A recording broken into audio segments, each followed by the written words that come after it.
Hey friends and fans, Ryan Dohrn here answering your listener questions sent in to ryan@ryandohrn.com. Keep those questions coming. Absolutely love your questions.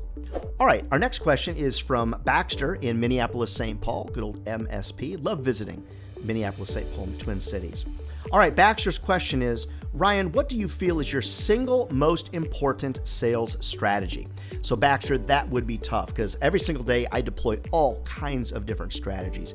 But if I had to pick one, I would say the email rule of 3 and 3. And that's 3 words in the subject line, typically, 3 sentences max, typically in those emails.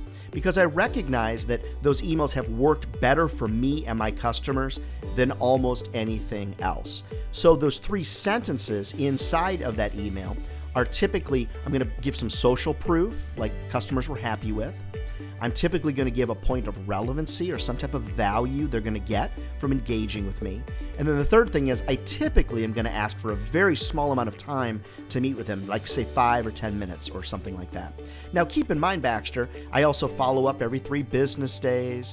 I try to keep 3 words in the subject line, usually with a question to kind of engage their brain. But to try to pick one strategy, I try to deploy a lot of them on a regular basis. But there's a little secret there. You do need some type of strategy. And those salespeople that have strategies, those salespeople that are creative, they almost always get further faster with their customers. So Baxter, I hope that's helpful to you. Keep your listener questions coming. Love to answer them all. Send it off to ryan@ryandohrn.com.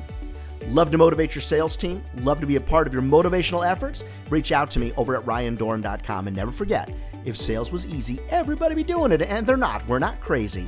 This is a great career. It'll feed your family for a lifetime. All right, friends, we'll see you next time.